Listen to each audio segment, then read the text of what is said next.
Es un gusto estar aquí en el TEC de Monterrey, una universidad que es súper admirada en Guatemala. De hecho, yo tuve una amiga muy cercana que vino aquí a sacar su maestría y es para mí pues un honor. Lamento muchísimo que algunos espacios se hayan quedado sin lugar porque habíamos avisado que el cupo estaba lleno y pues bueno, lo bueno es que también nos están acompañando vía live stream, así que pues un saludo también a las personas que nos acompañan por ahí. Bienvenidos a esta conferencia que se llama República versus Populismo. Es una conferencia que he tenido la oportunidad a raíz de la viralización que tuvo el discurso que el año pasado di en Zaragoza de poderla dar en El Salvador, Nicaragua, en Brasil, Argentina, Uruguay, Chile, Ecuador, Colombia, Venezuela, Bolivia y por supuesto en Guatemala, desde donde vengo trabajando desde hace años. Obviamente es un reto enorme porque hay que pasar del discurso a la acción y ya van a ver un poco dentro de la conferencia cómo es que planeamos o cómo es que se ha planeado pasar un poco a la acción. No saben para mí el enorme gusto que fue cuando esa conferencia pues se viralizó, ese discurso de 11 minutos y poder ver que América Latina, en una gran mayoría de personas, compartían mi mensaje porque yo llevaba 5 años de estar gritando libertad en Guatemala y mucha gente me tacha de loca para arriba, entonces pues de la nada se suman más locos y yo siempre me acuerdo de Steve Jobs, que Steve Jobs siempre dijo: solo la gente que está lo suficientemente loca como para creer que puede cambiar el mundo es la que lo cambia, y por eso mi Twitter es Crazy Glorita, aunque todo el mundo se ría de él. Entonces ha sido una oportunidad enorme, pero que también, como dice en la película de Spider-Man, trae muchos retos, porque con un gran poder viene una gran responsabilidad y obviamente pues ahora se trata de pasar a la acción. El hashtag que estoy usando dentro de estas conferencias es Rep versus Pop, que significa República versus Populismo, y yo los invito a que estén durante toda la conferencia en su Twitter, en su Facebook, en su Instagram, en la red social que más les guste, compartiendo las ideas, las frases, los comentarios que más les llamen la atención de esta conferencia, porque pues a pesar de que digan que yo soy joven, pues yo ya tengo 30 años y me sirve mucho, pues sí, me sirve mucho ver las cosas que se comparten para estar siempre como que al pendiente de lo que le llama la atención a los quinceañeros, los dieciseañeros, que son personas que van a estar votando dentro de poco. Algunas de las lecciones, digamos, que he podido aprender de estar en toda Latinoamérica es que, número uno, tenemos el mismo cáncer. La buena mala noticia es que todos padecemos de la misma enfermedad, que es la enfermedad del populismo, y esa enfermedad está desde aquí, en el norte de México, hasta el sur de la Argentina, en la Patagonia. Eso es una buena noticia porque al menos no es de que cada parte del continente tenga una enfermedad diferente, no es que unos tengan SIDA, otros hepatitis, otros sífilis, y no, todos tenemos el mismo cáncer. Entonces, cuando tenemos el mismo cáncer, podemos hacer el esfuerzo todos de aplicar la misma quimioterapia o el mismo tratamiento, y esa quimioterapia que pues nosotros proponemos es la República, y esperamos pues que pueda funcionar. Otra de las cosas que he visto generalmente, y esto está pasando ahorita en mi país, donde si algunos estarán enterados, Guatemala salió a las calles a exigir la renuncia de la vicepresidenta Roxana Valdetti, no porque ella sea la primera corrupta que hemos tenido, no, lo que pasa es que desde que entramos a época democrática en el año 85, cada gobierno civil ha robado más que el otro, hasta que ya el descal, y ese fue el caso de Roxana Valdetti. Entonces, bueno, no solo es robar, sino que encima ser descarado a la hora de robar, lo que la lleva a ser destituida, al igual que 3 ministros. Sin embargo, Guatemala está en un proceso electoral ahorita en septiembre. Y lo que está pasando es que somos muy buenos para alborotar el hormiguero y salir a protestar, pero luego somos pésimos para proponer. ¿Por qué? Porque el joven en América Latina se le ha enseñado a que no se meta en política. Yo no tuve ese problema, yo de hecho tuve demasiada política desde que era muy chiquita, porque yo vengo de una familia de cubanos, donde mi papá nació en Cienfuegos y llegó a Guatemala de 13 años, y por el lado de mi mamá es de mamá de Sololá, un departamento de Guatemala, y su papá era de Transilvania, Hungría, que también salió chancleteando porque pues entraron los soviéticos con el comunismo, entonces pues lo llevo un poco en los genes, ¿qué les diré? Pero aparte de eso, pues yo desde pequeña obviamente le preguntaba a mi abuela que por qué hablaban diferente. Yo le decía: abuela, ¿pero por qué ustedes hablan diferente? Y me decía: ¿Cómo diferente, niña? Yo sí, o sea, yo voy al colegio y la gente no habla igual. Y el que haya conocido a un guatemalteco y el que haya conocido a un cubano, saben que, o sea, lo que tiene de tímido el guatemalteco no lo tiene de tímido el cubano, o sea, son dos maneras de ser bastante distintas. Y entonces ya mi abuela me decía, no, niña, porque nosotros somos de Cuba. Y yo, bueno, ¿y qué es eso? No, Cuba es una isla. Y yo, bueno, ¿y cuándo vamos? Imagínense, yo tenía 5 años, yo quería conocer de dónde venía mi familia, y mi abuela me dice, no, niña, tú estás loca, mira, esa isla está tomada por un barbudo medio loco, que le ha puesto ahí a todo el mundo a no poder ir al supermercado, a no poder comprar nada, no puede decir nada. Claro, imagínense tratarle de explicar a un niño de 5 años lo que es el comunismo, ¿no? Y entonces yo desde pequeña pues aprendí lo que era una tarjeta de racionamiento, lo que era las colas, lo que era la escasez, lo que era el comunismo, todas estas cosas. Y yo asumía que todos mis compañeritos también estaban recibiendo la misma inducción. Claro, pues obvio, ¿cómo no vas a saber qué es Cuba? Hasta que de la nada uno empieza a crecer, tenés 16, 17 años y te encontrás con tus compañeros portando la t-shirt del Che Guevara. Y es como, brother, ¿y tú sabes quién es ese cuate? No, pero esto es revolución. Ah, entonces ya te vas dando cuenta que no todo el mundo tiene idea de por qué sigue lo que sigue. Y en general, las juventudes latinoamericanas han sido enseñadas, no te metas en política, cállate la boca, por eso mataron a tu abuelo, por eso lo secuestró la guerrilla. No, uno no habla de política. Y entonces, ¿qué hace eso? Que tengamos una horda de jóvenes que están histéricos con el gobierno y con la corrupción del gobierno, pero que no tienen ni idea de cómo funciona la política, ni de qué es el gobierno, ni mucho menos tienen idea de lo que es la economía. Y entonces eso pasa, por ejemplo, en lugares como Occupy Wall Street, los indignados en España, las protestas que hay ahorita en Brasil por Dilma Rousseff, Yo Soy 132, los argentinos que están peleando para saber lo que pasó con el fiscal Nisman, ajá. Pero entonces uno llega con esos jóvenes, digamos que llega a CNN y los entrevista, ¿no? Y entonces es como, ¿y por qué están protestando? Porque el gobierno no funciona. ¿Y qué es lo que usted quiere? Más gobierno. ¿Y cuál es la propuesta? No sé, que el gobierno me resuelva. Entonces el joven está en un ciclo vicioso donde realmente sale a las calles, pelea porque el gobierno es corrupto, pero asume que por salir a hacer berrinche, el gobierno automáticamente va a decir, uy, salieron a protestar, más me vale reformarme, dejar de ser corrupto, dejar de robar. Y eso no va a pasar. Las personas que lucran y que se benefician de hacer negocio en el gobierno no van a volverse transparentes porque los jóvenes salgan a la calle a protestar. No va a pasar. Entonces lo que tiene que hacer la juventud, a mi parecer, es definirse ideológicamente. ¿Ya leíste lo que fueron los genocidios en los gulags de la Unión Soviética en Siberia? ¿Ya te enteraste de lo que hizo Mao Zedong con el gran salto adelante y la revolución cultural y los 100 millones de chinos que murieron en ese genocidio?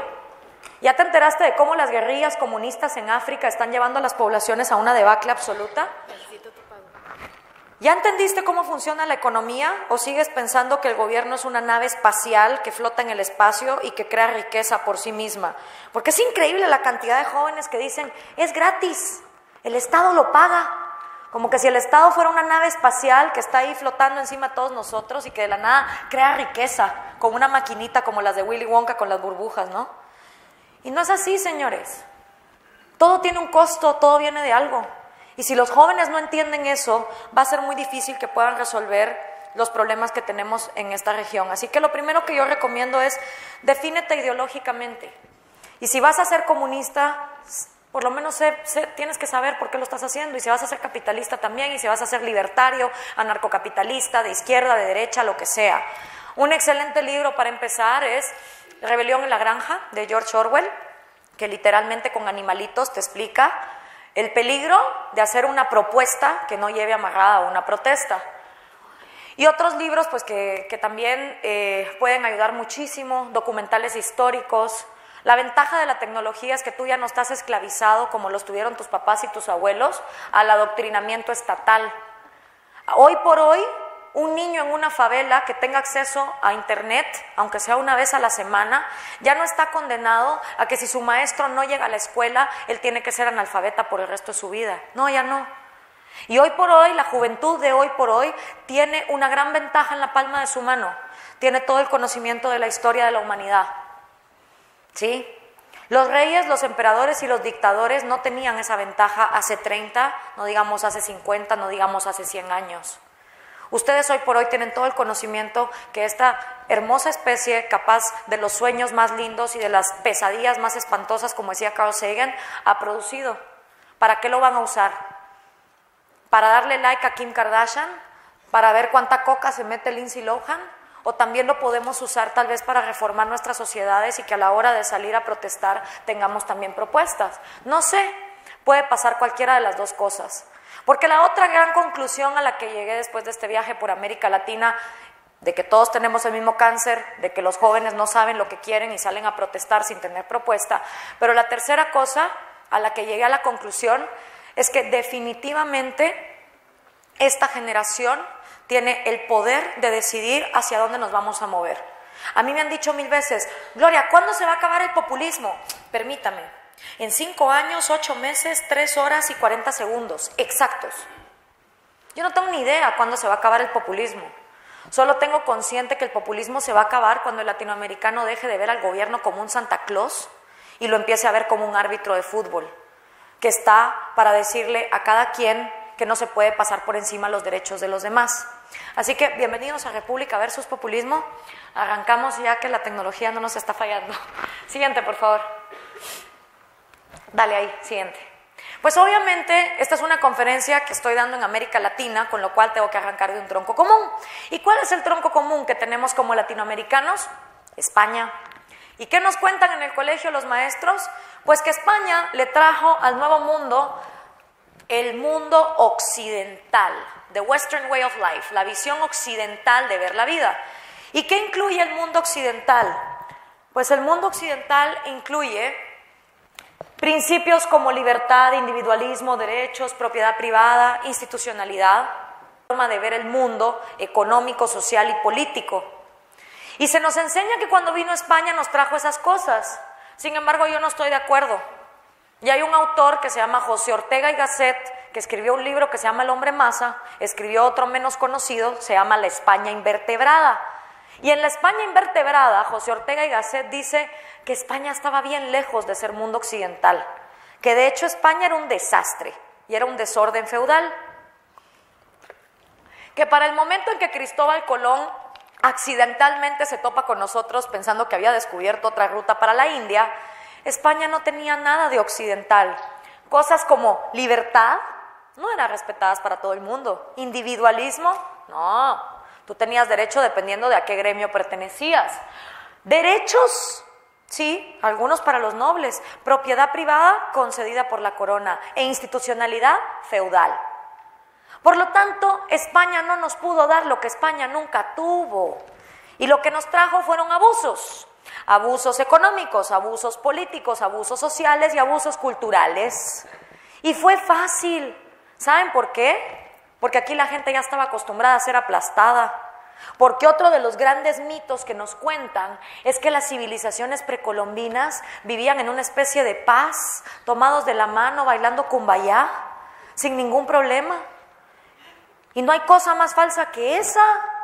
Las civilizaciones precolombinas eran esclavistas, eran elitistas, eran clasistas. ¿Sabían ustedes que sus antecesores, los aztecas, le tenían prohibido a las clases más bajas ser dueñas de ciertos animales o portar ciertos colores de vestimenta porque esos colores estaban reservados para la nobleza? Los incas tenían esclavos, los mayas sacrificaban vírgenes. Entonces por eso es que fue fácil para Hernán Cortés y para Francisco Pizarro volarle la cabeza a Atahualpa, volarle la cabeza a Moctezuma y ponerse ellos new dictator in the house but same rules. Porque aquí la gente ya estaba acostumbrada a ser aplastada. Y si no entendemos eso, no vamos a dejar de culpar a España por lo que nos vino a hacer hace 500 años. Y perdón, pero es que hay países que les ha ido peor que a nosotros. Hablemos de Japón hace 60 años, no le cayeron una sino 2 bombas nucleares. ¡Bombas nucleares! O sea, yo prefiero 1000 veces a Francisco Pizarro y a Hernán Cortés que Hiroshima y Nagasaki, pues. ¿Y qué hicieron los japoneses? Aparte de volverse loquísimos y ahora hacer como que caricaturas posapocalípticas. ¿Se pusieron a llorar o se pusieron a trabajar? ¿Se pusieron de víctima o empezaron a reconstruir nación? Y hoy por hoy Japón es una potencia económica mundial, pero América Latina no. Entonces, ¿cómo me explican que haya gente que no se victimiza por lo que le pasó hace 60 años, como los judíos en Israel tampoco, y nosotros nos vamos a seguir quejando por lo que pasó hace 500 años? Cuando seamos honestos, ni siquiera nos acordamos de lo que le pasó a nuestros tatarabuelos, ni de los sufrimientos que tenían nuestros tatarabuelos, pero nos importa lo que pasó hace 500 años. Siguiente, por favor. Hay otro autor que se llama Álvaro Vargas Llosa. Él es hijo de Mario Vargas Llosa, pero a diferencia de su papá, no desperdició 40 años siendo comunista, y entonces escribió un libro. Pues sí, aunque sepan algo, los mayores autores liberales que hubo en este mundo y economistas austriacos como Ludwig Mises, Friedrich Hayek, esa gente empezó siendo socialista. Porque a diferencia de lo que dice la izquierda, de nosotros los libertarios sí tenemos corazoncito. Es más, tenemos tanto corazoncito que nos enerva que haya pobres en el mundo, y por eso es que queremos liberar el mercado. Pero bueno, ese es un cuento para otra historia. A lo que voy es que Álvaro Vargas Llosa, obsesionado también por entender la pobreza, escribe un libro que se llama Rumbo a la Libertad. ¿Por qué la izquierda y por qué el neoliberalismo fracasa? 5 principios de opresión que mentalmente nos han tenido aplastados durante todas las épocas históricas de nuestro continente. Y esos 5 principios de opresión han existido desde la América precolombina hasta la actualidad, incluido el siglo XX. Ustedes saben que el siglo XX fue llamado el siglo del pueblo, y entonces aquí en este país hubo una revolución en 1910, y después en Perú en 1930 surge el APRA, y después en 1959 el barbudo toma la isla de mis abuelos, y después un chorro de guerrillas marxistas empezaron en Centroamérica, incluyendo Guatemala, El Salvador y Nicaragua. El siglo del pueblo. Y pasó el siglo XX y el pueblo sigue igual o peor. Entonces seguimos con esos principios de opresión que a mi punto de vista deberían de ser memorizados por los niños en nuestro continente, más que la Niña, la Pinta y la Santa María, que al fin y al cabo son datos que no los llevan a ningún lado. Y esos 5 principios de opresión son corporativismo, mercantilismo estatal, privilegio, transferencia de riqueza y ley politizada. Vamos a ver cada uno poquito a poco. Siguiente, por favor. Siguiente. Primero, el corporativismo. Corporativismo significa que el Estado o el gobierno en nuestros países no se relaciona con individuos, fíjese. Se relaciona con grupos, con gremios. Dime a qué club perteneces y te digo qué derechos tienes. En este hermoso continente nuestro, nosotros aprendimos que no valemos nada por lo que tengamos en la cabeza ni por lo que tengamos en el corazón. Valemos dependiendo de a qué club social pertenecemos. Y entonces el club social que más bulla haga o que mejores amigos tenga dentro del gobierno, más derechos tiene. Y entonces surgieron gremios. Gremios de artesanos, gremios de comerciantes, gremios de agricultores, gremios de terratenientes, gremios de extranjeros, y si no, sindicatos, que se vuelven todavía más elitistas que las supuestas élites que tratan de combatir. Pero el punto es, valemos por grupo, no como individuos. Y por lo mismo, tenemos derechos de propiedad privada dados a discreción, como por ejemplo en mi país, donde el 40% de la población es indígena, y entrado el siglo XX, se le había ocurrido a la gente que por tener la piel más oscura, entonces no tenías derecho a tener propiedad privada. Y los indígenas en mi país no tenían derecho a acumular tierra, ni a acumular capital. Y luego decimos, pero ¿por qué será que entonces esa gente no puede venir y adoptar el libre mercado? Porque los hemos excluido. Y también eso hace que haya subidas de impuestos constantes, porque es obvio, tú no trabajas para ti, tú trabajas para mantener al Estado, un Estado lleno de arcángeles, por supuesto, que siempre tienen la benevolencia del pueblo en sus más últimas intenciones. Entonces tú lo tienes que mantener con tus impuestos. Expropiaciones constantes, porque si a ese Estado le da la gana decir que esa tierra que tú tienes le gusta más a él, te la quita. Y el sistema de encomiendas. Recordemos que en América Latina eso de esclavizar gente nos pareció bien feo. Entonces no fuimos como los brasileños y se nos ocurrió hacer una cosa que se llamaba la encomienda. ¿Y en qué consiste? Pues bien fácil. Agarras a un español, le delegas 500 indios que los ponga a cristianizar y que los ponga a trabajar. El pequeño problema es que a esos indios se les pagaba con moneda que solo era intercambiable en la tienda de la finca. A modo que a fin de mes el pobre cuate solo podía ir a comprar a la tienda de la finca.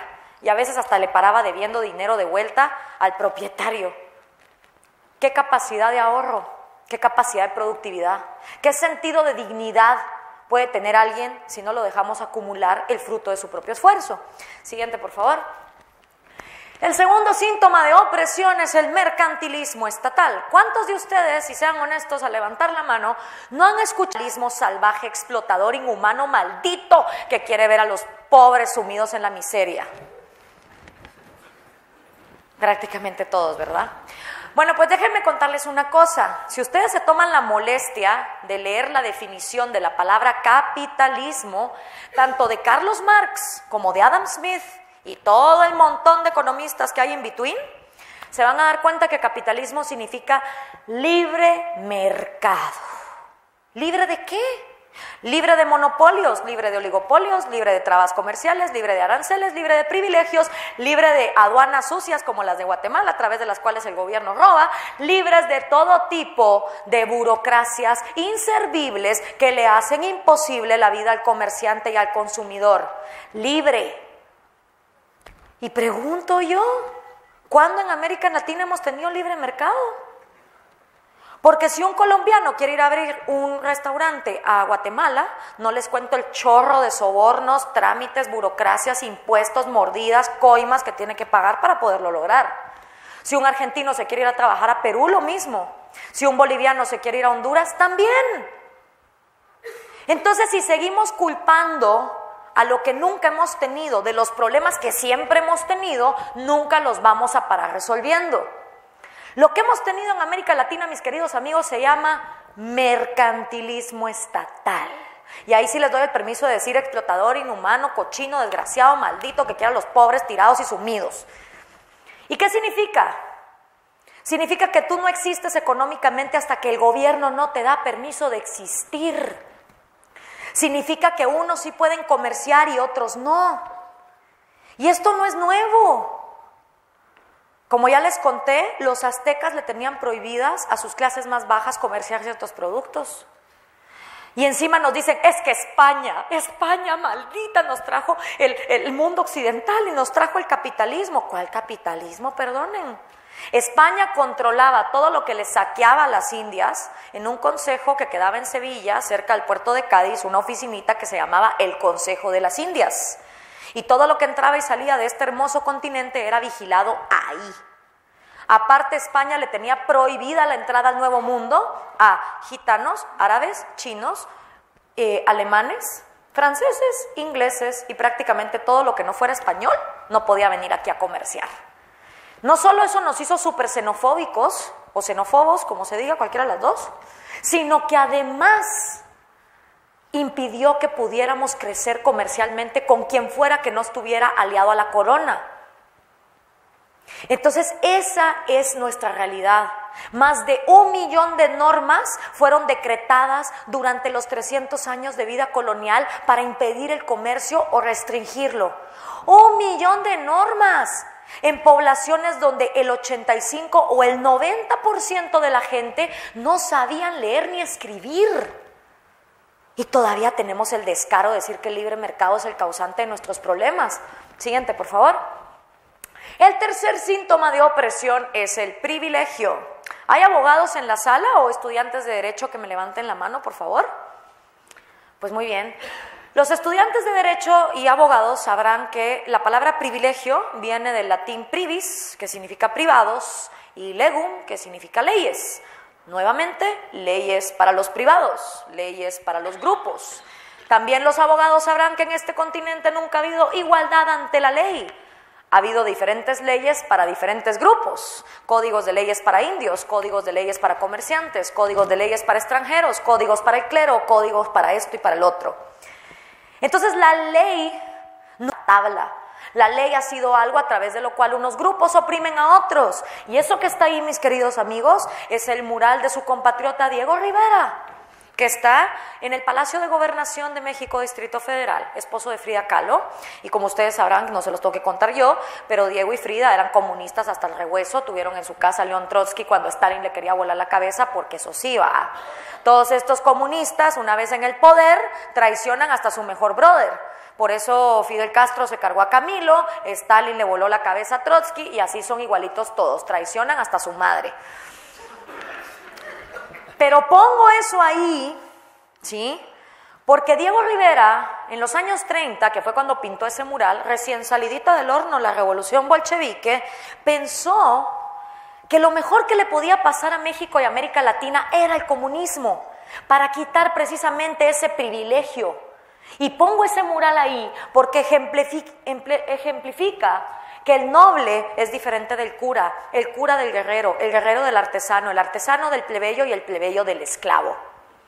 En este hermoso continente nuestro, estupideces como el color de piel, la cantidad de billete que tengo en la bolsa, el apellido de supernombre, son lo que te dicen cuánto vales. Y por eso hoy nuestros niños, antes de hablarle a alguien, le ven la marca del jeans o el tamaño del teléfono. Porque en este hermoso continente nuestro hemos hecho lo imposible por diferenciarnos por estupideces que ni siquiera nosotros escogemos, como nuestros genes. Y eso hace que en América Latina la gente no valga por lo que la gente realmente vale, por Dios santo, que es su meritocracia, su intelecto, su espíritu, sus sentimientos, sus ideas. Eso aquí no cuenta. Aquí lo que cuenta es cuánto de esto, cuánto de fashion, cuánto de... ¿verdad? Entonces, todo el sistema económico, por añadidura, es diseñado para privilegiar a los nobles y satanizar a los pobres. Naciste pobre, que lo siento, por ley te quedaste pobre. Y eso impide la movilidad social.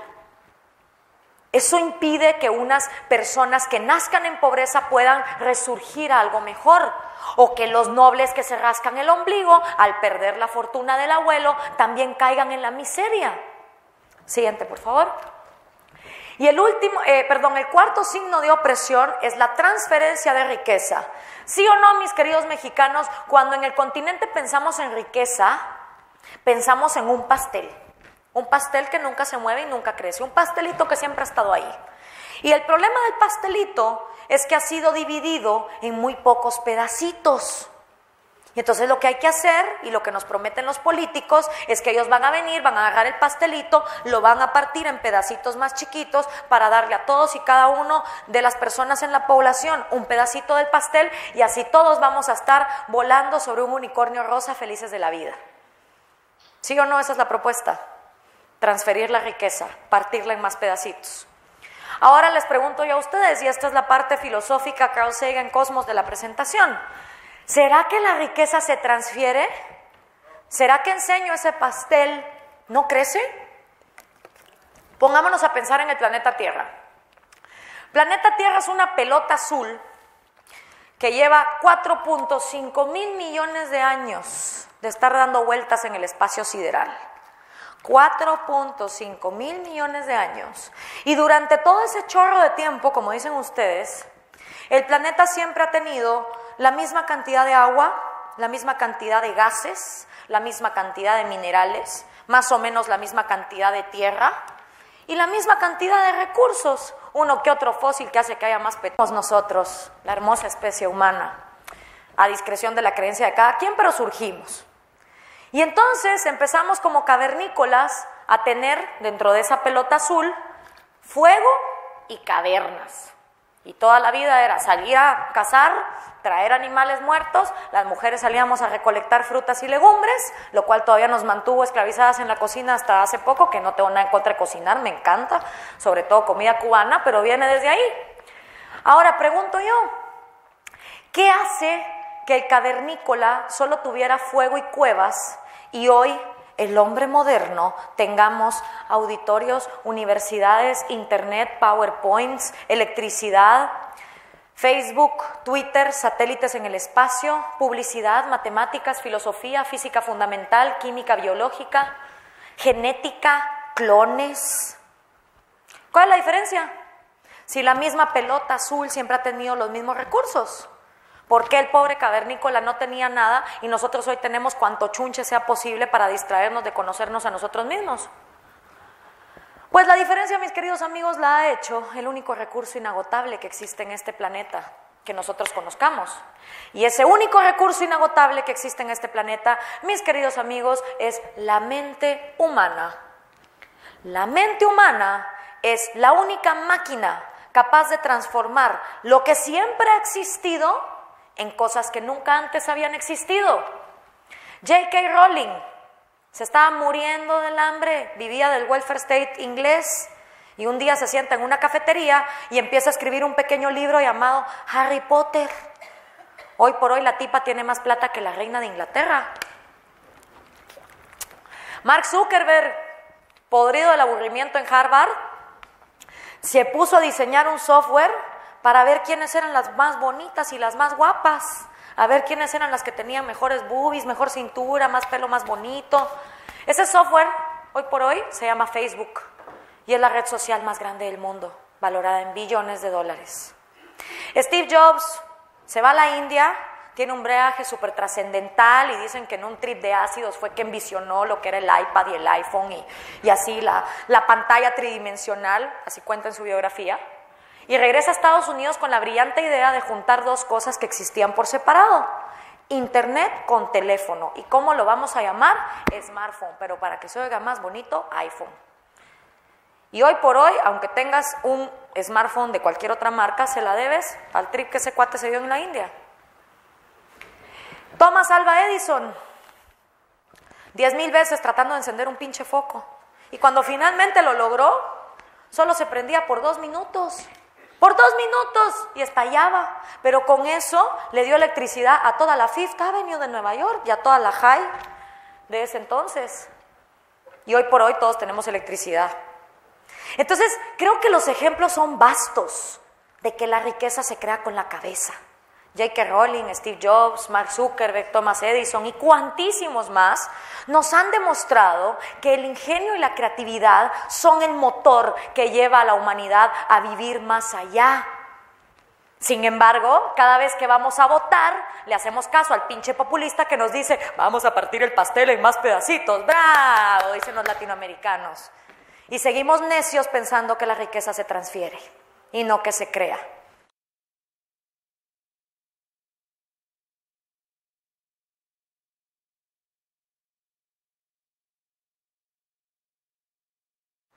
Y por último, el último signo de opresión es la ley politizada.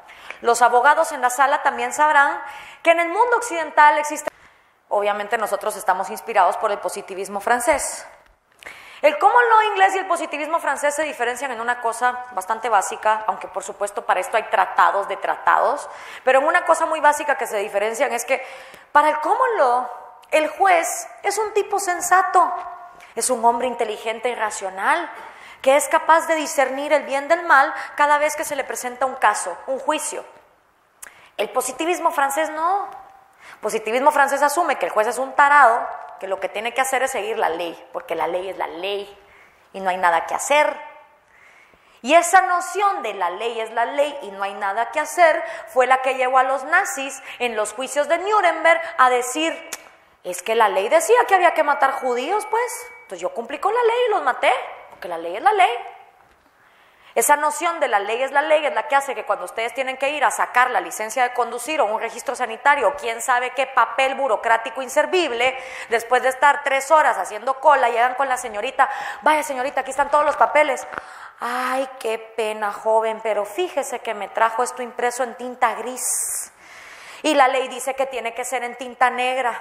Lo siento mucho, no se lo puedo recibir. Señorita, pero igual se lee.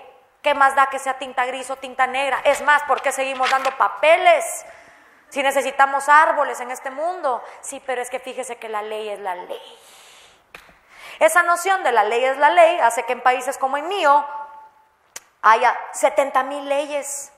70,000 leyes. En un país donde 1 de cada 2 niños es desnutrido crónico y está fregado cerebralmente por el resto de su vida, siquiera para entender los procesos más básicos de vivir, imagínense ustedes para leer una ley latinoamericana. Que encima es que no hay peor dolor de cabeza que leer una ley latinoamericana, por Dios santo.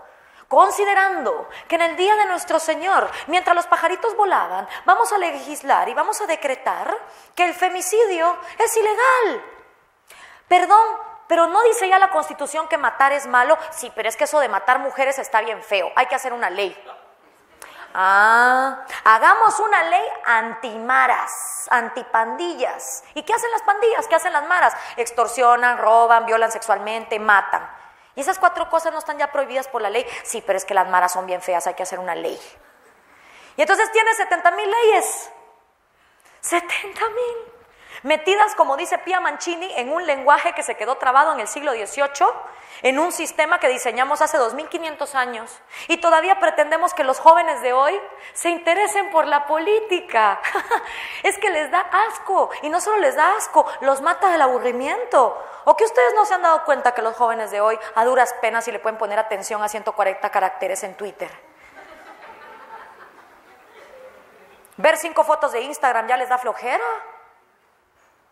Entonces tenemos de dos. O cruzamos los deditos y esperamos que pase un milagro y que de la nada la juventud de este planeta Tierra se interese por un sistema obsoleto, atrasado, con verborrea y aburrido. O traemos la política al siglo XXI y se las damos en las cositas, figuritas, dibujitos, fotitos y 140 caracteres que a ellos les gustan. Y por eso es que me parece genial lo que están haciendo aquí, de cómo vamos, del visor electoral y ese tipo de cosas. De eso precisamente se trata. Entonces, agradezcan, jóvenes que viven en una ciudad que les está poniendo la tecnología al alcance de la política. Pero si seguimos así, y si no recordamos que venimos de un pasado donde el 1 o el 2% de la población podía hacer leyes y el resto del 98% no vamos a entender por qué la gente vota por el populista. Imagínense que en esta sala solo, pues que ellos van a legislar a su favor y en contra del derecho de todos ustedes. Y eso, mis queridos amigos, es la historia de América Latina hasta el siglo XIX. El 1 o el 2% de la gente pudiendo hacer leyes. Y hoy por hoy, el 100% de la gente puede hacer leyes, pero nadie las quiere hacer. O nadie las quiere deshacer. Siguiente, por favor. ¿Y qué pasó cuando nos volvimos repúblicas independientes? Nada. Seguimos igual. Y para ejemplificárselo les voy a contar la historia de la independencia de Centroamérica. 5 países: Guatemala, El Salvador, Honduras, Nicaragua y Costa Rica cuando quiere. Nosotros nos independizamos un 15 de septiembre de 1821, no porque quisiéramos, sino porque ustedes ya se habían independizado, los del sur también, y no nos quedó de otra. No, son mentiras. Realmente, bueno, sí y no. Lo que pasa es que encima de todo lo que España nos quitó y nos saqueó y nos robó, lo fueron a perder, fíjense. Lo perdieron en guerras contra Inglaterra y contra Alemania. Por eso es que el penacho de Moctezuma está en un museo en Austria. Y aquí están los mexicanos: devuélvanos el penacho. Pues que no. Entonces llegó un punto donde pasaron 10 años y España estaba quebrada, más quebrada que ahorita, o tal vez igual. Y entonces vino y nos dijo: Centroamérica, fíjense que ya no podemos con ustedes. Y entonces nosotros es como un papá que se queda sin empleo y llega a la casa y le dice a los niños: mijitos, ya no los voy a poder mantener, así que les abro la puerta, váyanse a la calle, búsquense la vida. Y entonces así los 5 niños centroamericanos nacimos a la vida republicana diciendo: pero papá, ¿qué es eso de ser independiente? ¡Qué feo, qué miedo, no quiero! Y entonces hicimos nuestra declaración de independencia, fíjense ustedes, en papel sellante del rey Fernando VII de España. O sea, ni nuestro propio papel pudimos ir a conseguir. Pero eso no es lo peor. Lo peor es que lo hicimos en 3 condiciones. Nos independizamos bajo 3 condiciones, como los puntos de Adán Ramones, ¿no? Punto número 1, lealtad absoluta con la corona española. Punto número 2, la Iglesia Católica es la única iglesia que puede operar. Y punto número 3, se mantiene el status quo de diferentes leyes para diferentes grupos. Entonces, esa independencia es como estos niños que le dicen a los papás: papá, me quiero ir a vivir solo, pero eso sí, sígueme pagando el internet, el agua, la gasolina, la electricidad y todo lo demás. Esa fue nuestra independencia. Arrastramos los vicios de la colonia y por eso nada cambió. Y por eso somos repúblicas en papel, repúblicas que no han salido del papel. Siguiente, por favor. ¿Y qué tiene que ser la ley? O sea, si la ley no está para dar privilegios, ¿para qué está la ley? ¿Por qué no mejor nos olvidamos de todo este asunto y nos vamos a tomar un tequila allá afuera y ya se acabó y vamos en anarquismo? Pues no, ¿verdad? Resulta que los seres humanos tenemos esta maldita tendencia a pasarnos por encima las libertades de los demás y necesitamos como que límites. Pero si la ley no está para dar privilegios, ¿para qué está la ley? Bueno, pues hay un autor que desgraciadamente es re poco conocido en América Latina, sobre todo por los abogados. Y se los juro que si yo tuviera el carro del DeLorean, de Back to the Future, agarraría el DeLorean, Me iría al año 1830, lo parquearía allá en Francia, me bajo, me entro al Palacio de la Legislatura y le pido matrimonio a este hombre. Se llama Federico Bastiat. Y Federico Bastiat escribió un libro tan corto como su corta vida que se llama La Ley. Cuate solo vivió 49 años. Y él dice esto: la ley no tiene por misión regir nuestras conciencias, nuestras ideas, voluntades, instrucción, sentimientos, intercambios, dones o placeres. No. La ley no está para decirle a los venezolanos cuántos rollos de papel higiénico pueden comprar. No. La misión de la ley consiste en impedir que en esas materias no le hagas a otros lo que no quieres que te hagan a ti. Siguiente, por favor. La ley, dice Bastiat, se ha pervertido, y esto es Francia, 1830, y sigue siendo ahorita. La ley se ha pervertido bajo la influencia de dos fuerzas radicalmente diferentes. La primera, el egoísmo falto de inteligencia, y la segunda, la falsa filantropía. El egoísmo falto de inteligencia. A ver, yo les voy a revelar una verdad que a nadie le gusta que yo revele, pero yo la revelo porque yo así lo sostengo. Y esa verdad, mis queridos amigos, es que todos somos egoístas. Todos y cada uno de los 7,000 millones de seres humanos que estamos paraditos en este planeta Tierra somos egoístas. Tenemos intereses propios, sueños propios, motivaciones propias y deseos propios que no tiene nuestro compañero ni de la derecha, ni de la izquierda, ni el de adelante, ni el de atrás. Y no solo nosotros, todo lo que está vivo es egoísta. Perritos, animalitos, delfines, osos, pececitos, mariposas y hasta los dinosaurios cuando estuvieron vivos. ¿Y por qué? ¿Y eso es bueno o eso es malo? No sé, es una realidad. ¿Y por qué? Porque ustedes no han visto que la vida siempre quiere seguir viva. Hasta cuando hacen en una cámara y toman las imágenes de un aborto, uno puede ver al feto tratando de luchar por su vida. Todo lo que está vivo quiere seguir con vida. Es el instinto de supervivencia lo que nos lleva a cazar, a buscar medicinas, a innovar, a rescarbar por donde sea con tal de encontrar comida. Y ese instinto de supervivencia hace que cada individuo que está vivo sea egoísta. Pero eso sí, todo ser humano tiene dos opciones: ser un egoísta racional o ser un egoísta falto de inteligencia o egoísta irracional. Y esa es una decisión que cada quien toma. ¿Cuál es la diferencia? El egoísta racional entiende que su vida, su propiedad privada y sus libertades tienen tanto derecho de existir como la vida, las propiedades y las libertades del resto de 7,000 millones de mortales. El egoísta irracional no. Ese cuate cree, por alguna razón divina, que su vida vale más que la de los demás y por eso mata. Que su propiedad privada vale más que la de los demás y por eso roba. Y que sus libertades están por encima de la de los demás y por eso le quita la libertad de prensa y de expresión a tantos.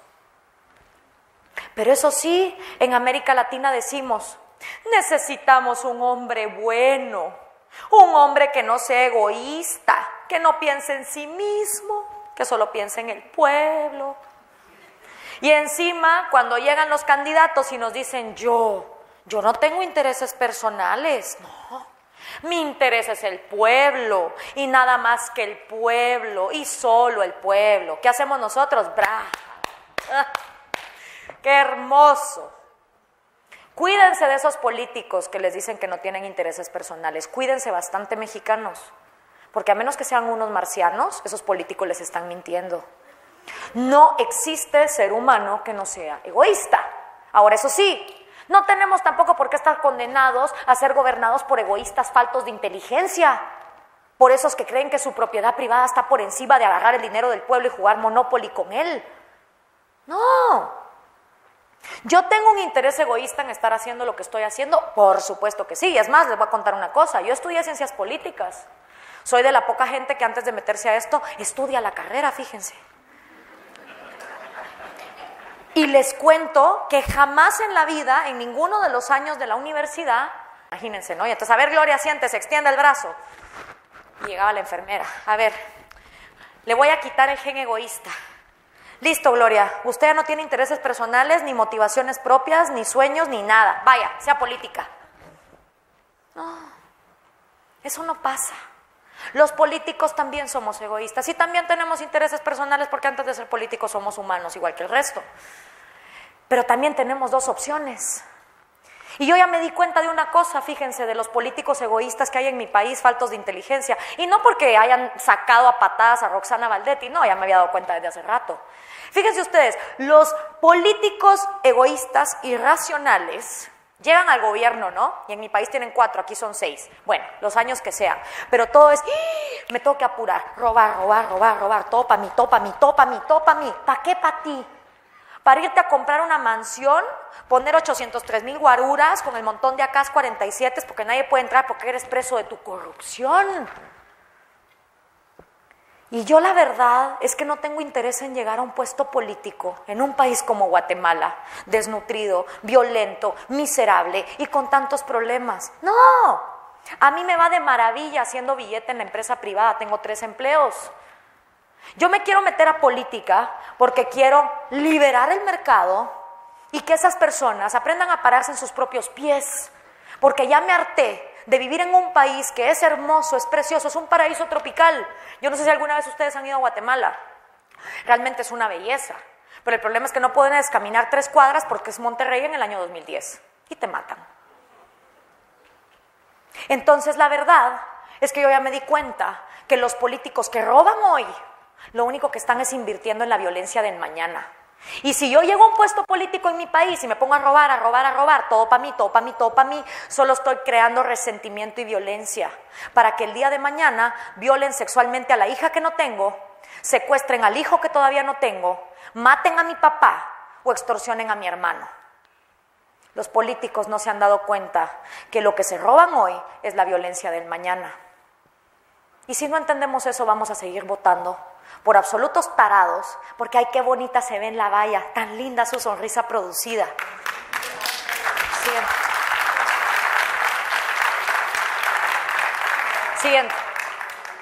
Siguiente. Otra cosa, mis queridos jóvenes, es que en este continente pensar en uno mismo es pecado. Y aquí nos enseñan a creer en cualquier cosa menos en nosotros mismos. Pero pregunto yo, si los jóvenes no piensan en sí mismos, ¿cómo carajos van a ayudar a su sociedad? ¿Qué puede hacer un joven por su sociedad si primero no tiene ideas propias ni sueños propios? Miren, yo les voy a decir una cosa. Yo fundé un movimiento que se llama Plantemos 1000 árboles, que por cierto este domingo tenemos nuestra 27 siembra. Llevamos 4 años de existir, hemos sembrado 35,000 árboles, somos un movimiento voluntario, estamos en Facebook, nos pueden buscar. ¿Por qué? Porque hace 4 años con 5 amigos nos dimos cuenta de una cosa. Guatemala tiene el segundo pulmón ecológico que hay en América Latina después del Amazonas, que es la selva del Petén, pero resulta que la estamos deforestando, porque como son tierras estatales y lo que no es de nadie no lo cuida nadie, entonces tenemos un gran problema de deforestación. Teníamos 2 opciones. Nos podíamos ir a parar enfrente del Ministerio de Medio Ambiente y decir, siembren árboles, malditos, o hacer algo nosotros, y decidimos hacer algo nosotros. Ahora, los árboles cuestan dinerito, cuestan tiempo. Y para yo poder tener dinero para financiar los arbolitos, primero tuve que estudiar una carrera universitaria, fíjense. Luego tuve que conseguir un trabajo, luego tuve que devengar un sueldo. ¿Cuántos aquí trabajan? Que levanten la mano. Bueno, pues todos los asalariados a ayudar a los gastos del hogar y después, con el dinero que me sobraba, ya tenía yo para los arbolitos. ¡Qué bonito! Pero ¿cómo puedo yo contribuir a mi sociedad si no sé hacer nada, si no estudié nada, si no tengo deseos en la vida? Y ese es el problema de nuestra juventud, porque salir a alborotar el hormiguero cualquiera lo hace. Pero primero ser alguien y pararte en tus propios pies para luego contribuir a tu sociedad, eso ya tiene otra cosa. Entonces por eso es que yo me rehúso a que sigamos con esa estupidez de pensar en ti está mal. ¡No! Pensar en ti es lo mejor que puedes hacer para no ser un parásito de tu sociedad, para aprender a pararte en tus propios pies y luego tener con qué contribuir. Porque una sociedad no es más que el cúmulo de sus individuos. Y si el montón de individuos no saben hacer más que esto, dame tu teléfono, te mato. Entonces la sociedad va a estar podrida. Este es el credo del Movimiento Cívico Nacional, donde yo trabajo, Y fíjense que es bien útil eso de definirse ideológicamente, porque entonces cuando uno se define ideológicamente y uno lee y uno analiza y uno estudia, uno sabe cuáles son los principios y valores en la vida bajo los que uno se va a regir. No porque te lo dicen tus papás, esto no es como la religión, sino porque tú llegaste a tus propias conclusiones. Y cada vez que hay una iniciativa de ley en Guatemala o cada vez que hay un caso de corrupción, nosotros podemos venir y contrastarlo contra esto. Y el credo del movimiento cívico dice: creemos en Guatemala como una república donde se respete el Estado de Derecho, una Guatemala donde todos los ciudadanos seamos libres e iguales ante la ley, una república sin divisiones ni privilegios. Creemos en la libertad como el ideal máximo, libertad de acción, locomoción, acceso a la justicia, asociación, emisión del pensamiento, religión y empresa. Creemos en el respeto a la propiedad privada, la economía de mercado y la protección a la vida como condiciones esenciales para el ejercicio de nuestros derechos. Creemos en la separación de poderes, su control recíproco, la elección democrática de las autoridades por periodos determinados, la transparencia de los gastos administrativos y la fiscalización del gasto público. Creemos en la participación activa de cada uno de nosotros, basada en el respeto a las instituciones, la defensa del Estado de Derecho y en que unidos podemos rescatar la clase política de nuestro país. Siguiente, por favor. ¿Y por qué república y por qué populismo? ¿Y por qué no mejor izquierda y derecha? Pues fíjense ustedes, díganme si no, ustedes que son jóvenes. Hoy por hoy el joven que le gusta el libre mercado, que le gusta el Kickstarter, que le gusta ese rollo del emprendimiento tecnológico y todo lo que tenga que ver con la economía, pues como que tiene que calarse el conservadurismo moral de la derecha, ¿no? Ahora, si ustedes son más alternativones, les gusta fumar marihuana, les gusta escuchar rock, meterse en festivales, resulta que tienen que calarse que la izquierda les diga que el Estado controla la economía, ¿sí o no? Madre, no hay una opción donde yo pueda agarrar la libertad económica que pregona la derecha y las libertades civiles que pregona la izquierda y deshacerme del conservadurismo moral y deshacerme del control económico estatal. Sí, sí lo hay. Se llama libertarianismo y convenientemente es la ideología menos conocida en América Latina, por eso solo hay un Wu en la sala. Entonces, los izquierdistas intelectualmente honestos, hasta Eduardo Galeano, que se murió arrepintiéndose de haber escrito las venas abiertas de América Latina, perdón. Un izquierdista intelectualmente honesto tiene que reconocer en el siglo XXI que la única forma de crear riqueza y sacar a la gente de la pobreza es a través de las fuentes de empleo. Pero un derechista intelectualmente honesto que ya ingresó en el siglo XXI, más le vale aceptar que ellos no son la autoridad moral del universo, que cada quien tiene derecho a creer, hacer y pensar como le dé la gana. Por lo tanto, y por eso en el movimiento preferimos hablar de república versus populismo. ¿Por qué? Porque la república propone el diálogo, espacios como este, donde yo los atormento con tantas ideas y después ustedes en su casa llegan a sus propias conclusiones. La república busca el equilibrio del poder, sobre todo del poder judicial, que es el más importante de los tres poderes. Pero aquí seguimos pensando en el señor presidente. No, señores, el poder judicial es la piedra angular de todo gobierno, porque es ahí donde recae la seguridad y la justicia. La meritocracia, no la dinerocracia ni la dedocracia. Miren, yo soy mujer, pero yo estoy en contra de las cuotas para mujeres, para indígenas, para jóvenes, para paralíticos, para homosexuales y para quien sea. A mí, honestamente, el aparato reproductor sexual, la edad, la etnia o la condición de alguien me vienen del norte, como dicen ustedes a la hora de votarlo para un puesto público. Yo lo que quiero saber es qué tiene esa persona en la cabecita y si es capaz de desempeñar su cargo con intelectualidad y eficiencia. El paquete fisiológico en el que venga envuelto me trae sin cuidado. Ciudadanos empoderados, eso sí, la república no se concibió para gobernar masas de borregos que no se gobiernan ni a sí mismas. Vida, libertad y propiedad privada como los tres derechos básicos de todo ser humano y el individuo como la minoría más pequeña de todas. Populismo no. Populismo busca la manipulación. ¿Ustedes por qué creen que todos los populistas tienen troll centers? perfiles falsos todo el día, ñaca, ñaca, ñaca, insultando, humillando, manipulando. Si no me creen, miren mi tele, o sea, me han insultado los troles de Chávez, los de Maduro, los de la Kirchner, los de Mujica, los de Rafael Correa, los de Evo Morales. Yo no sé cuánto dinero del petróleo se va a financiarle el sueldo a toda esa horda de jóvenes que todavía te dicen, pero si yo no estoy contribuyendo a la demagogia, yo solo estoy cobrando un cheque. La dedocracia. Tú, chofer de bus, vas a ser mi sucesor. Y sube Nicolás Maduro. Cero racionalidad. Si Maduro sale un día diciendo que Chávez le habla en la forma de un pajarito, toda Venezuela tiene que decir amén. Si Evo Morales salió un día, como lo dijo, y está redactado en el libro Las Evadas, que comer pollo genéticamente modificado está haciendo a los hombres homosexuales en Bolivia, el boliviano tiene que decir amén. La corrupción, por supuesto, permitidísima. Y la institucionalidad, ¿la instiqué? No, hombre, ¿eso para qué? Siguiente, por favor. Ahora, populismo siempre ha habido, ¿sí? Yo creo que junto a la prostitución y la política son las tres profesiones con P más antiguas de la humanidad. Siempre que ha habido un político que no tiene un plan y que quiere lucrar, porque no tiene los pantalones de poner una empresa, hay populismo, siempre. Los romanos le llamaban pan y circo. Pero el populismo al que nosotros nos estamos refiriendo es el que actualmente estamos sufriendo en América Latina.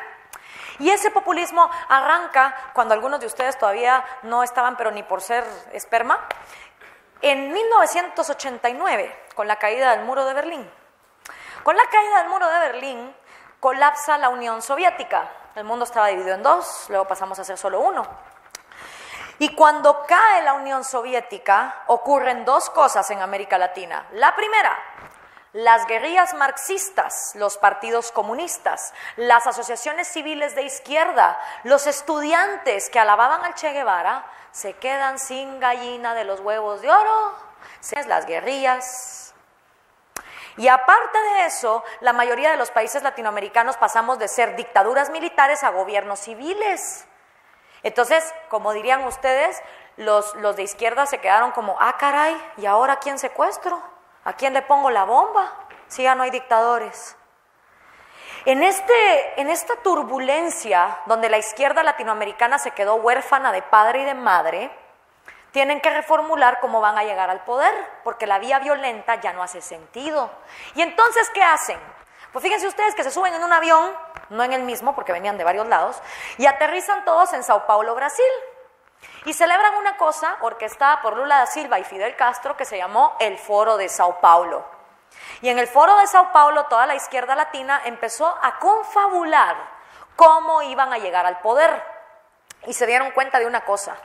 Ahora para llegar al poder iban a tener que jugar un nuevo juego. ¿Y cómo se llama ese juego? Se llama democracia. ¿Y en qué consiste? Pues nada, en convencer a una bola de tarados que los vamos a sacar de pobres para entonces llegar al gobierno y seguir siendo, pues, bastante ricos. ¿Y cómo lo logramos? Bien fácil. Agarramos la lucha de clases de Marx, la metemos en esta licuadora, la ponemos con el resentimiento y el odio que dejaron las dictaduras militares de derecha, le agregamos un poquito de los 5 principios de opresión, mercantilismo estatal, privilegio, ley politizada, la mezclamos bien y ¡tarán! Sale la agenda del socialismo del siglo XXI con pasos a seguir. Desde ese momento, la democracia empieza a ser demagogia. Desde ese momento se empieza a usar el populismo como mecanismo de manipulación. ¿Y qué pasó con la derecha? Acordémonos, había caído la Unión Soviética, ya no había muro de Berlín, el capitalismo había triunfado, todos íbamos a tener libre mercado, todos íbamos a vivir subidos otra vez en ese unicornio rosa, felices de la vida, bailando por los bosques. Y los recién electos presidentes de derecha agarraron otro avión, solo que estos se fueron a Washington, D.C. Y en Washington, D.C., celebraron una cosa que se llamó el Consenso de Washington. Está en Wikipedia. Y en el Consenso de Washington, los presidentes de derecha levantaron la mano a la altura del hombro y juraron y perjuraron que iban a liberar las economías latinoamericanas. Porque encima Es que pues Latinoamérica, ¿verdad?, el laboratorio del mundo. En los años 70, los geniazos de la CEPAL nos habían dicho: Latinoamérica, todos ustedes son enemigos porque todos son monocultivos, entonces lo que tienen que hacer es levantar fronteras y sustituir importaciones. Y ahí fuimos todos los países latinoamericanos a poner fronteras, poner aranceles, trabas comerciales, bueno, un desastre, y todos a producir una cantidad de productos carísimos y de pésima calidad. O sea, imagínense que en Guatemala producíamos autos que se iban cayendo a pedazos en las calles. No, era un desastre. Entonces, como eso de la sustitución de importaciones nos llevó después a la crisis del tequila, a la crisis que hubo en Argentina, a unas inflaciones, pero que no tenían ni medida, en los años 90, nuestros presidentes juraron que iban a liberar la economía. ¡Ay, tan lindos! Pero cuando regresaron a sus países, privatizaron todo lo que hubo en su camino. Privatizaron aerolíneas, ferrovías, telefonías, correos, recursos naturales, minerías, hidroeléctricas, todo. Pero lo liberaron. ¿Volvieron a los trabajadores de esas empresas accionistas dentro de las mismas? ¿Permitieron que cualquier país del mundo pudiera venir a comerciar esos productos? Se lo dieron en calidad de monopolios y oligopolios a sus amigos, compañeros, primos, cuñados, compañeros del kindergarten, cuates del colegio y por supuesto colegas del partido, en forma de estos monopolios y oligopolios. La historia lo va atropellando antes de que la procese. El capitalismo es una miércoles. El libre mercado fracasó. Esa vaina no funciona. Y un día se levanta Hugo Chávez en 1998 en Venezuela y dice: el capitalismo imperialista yanqui no es el camino. Aquí el camino es el socialismo del siglo XXI. Y yo me imagino que en ese momento Fidel Castro de haber salido de la refrigeradora donde lo tienen metido en La Habana, ya de haber dicho: menos mal, chico, yo que pensé que me iba a morir sin poderle delegar la estafeta de las Olimpiadas comunistas y de la miseria a nadie. Entonces ya viene Fidel, le hace el traspaso de la estafeta comunista a Venezuela para que Venezuela se convierta entonces en la porción más miserable del continente, y desde ahí se empieza la conga del socialismo del siglo XXI. ¿Y quiénes se suben a la fila? Lula da Silva, Dilma Rousseff, Cristina Kirchner, Néstor Kirchner, Evo Morales, Rafael Correa, Daniel Ortega y próximamente, si nada cambia en Guatemala, Manuel Valdizón. Y aquí si algún día eligen a AMLO también. ¿Y qué hizo la derecha cuando empezaron a ganar todo este montón de presidentes? Voltearon a ver y, como dicen ustedes, dijeron: ah, caray, mira qué rápido ganan elecciones estos. Y entonces, ¿qué hizo la derecha? Se volvieron populistas también. Y si unos regalan estufas, nosotros regalamos refrigeradoras. Y si ellos regalan plasmas, yo regalo iPhones. Y si yo regalo esto, pues el otro el otro. Y hoy lo que tenemos es partidos de izquierda, partidos de derecha, partidos de arriba, partidos de abajo, sin ideología, con ideología, todos compitiendo a ver quién es el mejor Santa Claus, regalando con dinero ajeno. No hay cosa más hermosa que esa.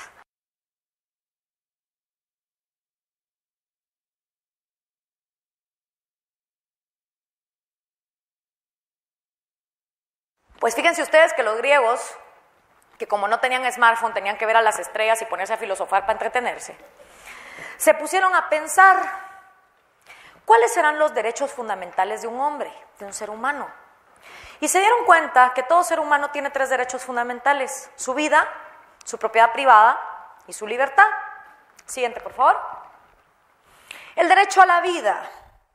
Facilito de entender. Naces de tu mamá, naces con vida, tenés derecho a que nadie te mate. Derecho a la vida. Siguiente. Derecho a tu propiedad privada. Y fíjense que cuando pensamos en propiedades privadas, casi siempre pensamos en Ferraris, helicópteros, yates, casas, empresas, pero no. Las primeras 2 propiedades privadas que tiene un ser humano nacen con él. Su primera propiedad privada, mis queridos amigos, es su hermoso cuerpecito. Desde el día que ustedes nacen de su mamacita y tienen cuerpo, pónganse a pensar, si no tuviéramos cuerpo, seríamos una plasta amorfa que se mueve por los suelos sin razón de ser. Pero gracias a que tenemos cuerpo, tenemos ojos para absorber la realidad, tenemos boca para expresar lo que esa realidad nos parece, tenemos oídos para escuchar lo que otros tienen que contarnos de esa realidad. Tenemos manos para agarrar los recursos que siempre han existido en la pelota azul y transformarlos en otras cosas. Tenemos pies para movernos en esta realidad. Nuestro cuerpo es nuestra primera propiedad porque nosotros decidimos lo que hacemos con él. Nosotros decidimos si lo engordamos, si lo adelgazamos, si lo ejercitamos, si le metemos comida chatarra, comida nutritiva, si lo drogamos, si lo emborrachamos, cómo lo curamos de la resaca. Nosotros decidimos. Es nuestro cuerpo, es nuestra propiedad y nuestra responsabilidad. Y nuestra segunda propiedad privada con la que nacemos es nuestra mente. Nuestra mente es como el software de una computadora. Y el día que nace, to life. Y se prende. Y desde el día que naces, ese software mental está acumulando conversaciones, recuerdos, anécdotas, abrazos, caricias, insultos, buenas noticias, malas noticias, libros, documentales, viajes, experiencias, amores, desamores, divorcios, muertes. Y el día que te mueres, ese software mental hace shutdown y se apaga. No hay dos software mentales iguales en este mundo. Cada quien tiene el suyo y cada quien sabe la información que le tiene ahí metida. Cada quien tiene su pasado, cada quien tiene su futuro y cada quien tiene su presente. Y ahorita no hay nadie en esta sala pensando exactamente lo mismo. Así como con su cuerpo, ustedes deciden lo que le meten a su mente. Si solo le dan like a Kim Kardashian, Justin Bieber y McDonald's en el Facebook, solo eso van a recibir de regreso. Si solo leen libros que son pura basura, solo eso le van a dar a su mente. Si solo se juntan con amigos que les dicen que mejor no sueñen, que mejor no viajen, que mejor no hagan, pues estos van a acomodar a su mente a ser mediocres. Su mente y su cuerpo son sus primeras dos propiedades privadas. Y teniendo esas dos en control, ustedes pueden acumular todo el resto de propiedades privadas que les dé la gana. Ferraris, yates, helicópteros, casas, empresas, industrias, pero primero esas dos. Y la tercera es la libertad. Siguiente, por favor. Gracias. Porque si naces vivo, con cuerpo, con mente, pero te ponen una pelota de hierro con una cadena, no te puedes mover, no puedes trabajar, no puedes expresarte. Vida, libertad y propiedad. Y qué bonito, ¿verdad? Ahora hay un pequeño problema. Surgió en Grecia, como surge en América Latina y como ha surgido en tantas partes. Gente que dice, no, esos no son los únicos 3 derechos que existen, hay otros derechos. Derecho a la salud, derecho al trabajo, derecho a la educación, derecho a la vestimenta, derecho al techo, derecho a jugar y próximamente en la Declaración Universal de Derechos Humanos de las Naciones Unidas, el derecho universal al Internet. Ajá. Y los griegos, que como no eran ideólogos, sino que eran filósofos, se pusieron a pensar, ok, y con todos estos derechos, ¿qué hacemos? Porque díganme si no, cuando ustedes nacieron de su mamacita, no nacieron con un vale que dijera, vale por toda la salud, medicinas, hospitales, doctores, inyecciones, operaciones y hasta caja fúnebre que este bebé va a necesitar hasta el día de su muerte, ya está todo pagado. No, ¿verdad? El día que nacieron de su mamacita, tampoco nacieron con un vale que dijera, vale por toda la educación, kindergarten, libros, iPad, secundaria, primaria, prepa, el TEC de Monterrey, ya todo está pagado. No, ¿verdad? Y para desgracia de todos los hombres en la sala, ninguna de nosotras mujeres nacimos con un vale que dijera, vale por todo el shopping, zapatos y maquillaje que esta va a querer por el resto de su vida. No.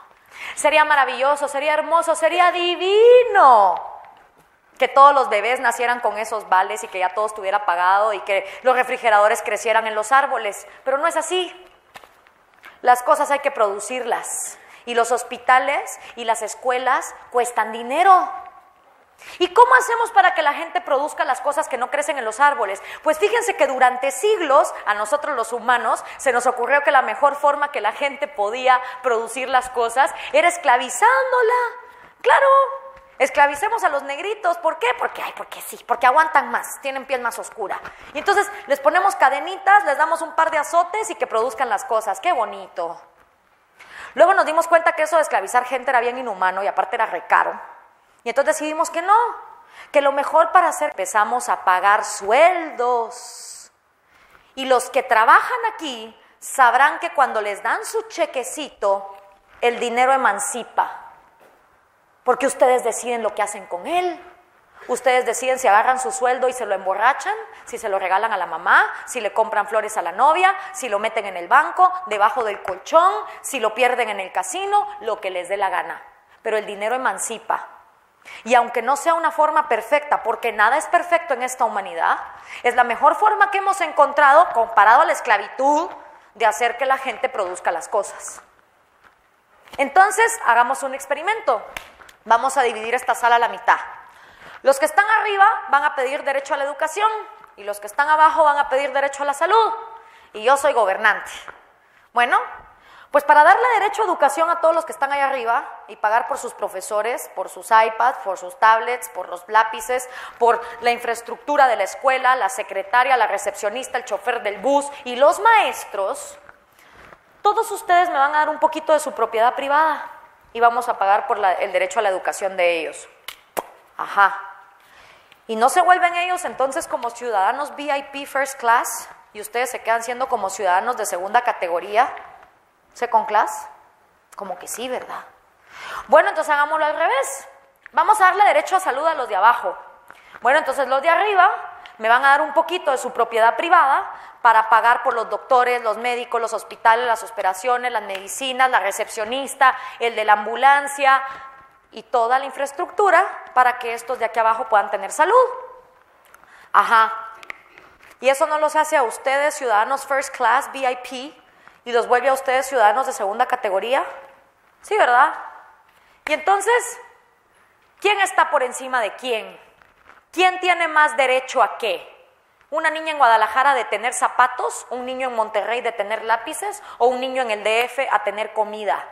¿A quién pongo primero? Y los griegos se dieron cuenta de una cosa.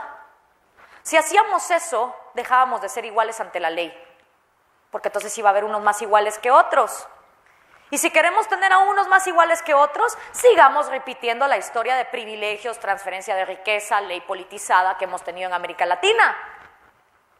Ahora, si queremos ser todos iguales ante la ley, nos vamos a tener que joder y tener solo 3 derechos: vida, libertad y propiedad.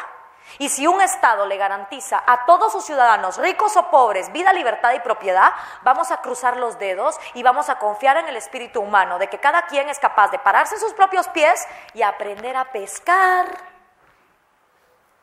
Porque de otra manera, gracias.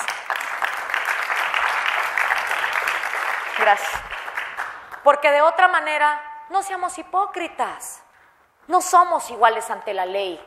Porque ese ejercicio que yo les acabo de hacer, ahora multiplíquenlo por 120 millones de mexicanos que son, divididos en sindicatos, gremios, grupos, minorías, todos haciéndole berrinche al gobierno de que quieren derechos por encima de otros. Y pagados con el dinero, saber ni de quién. Siguiente, por favor.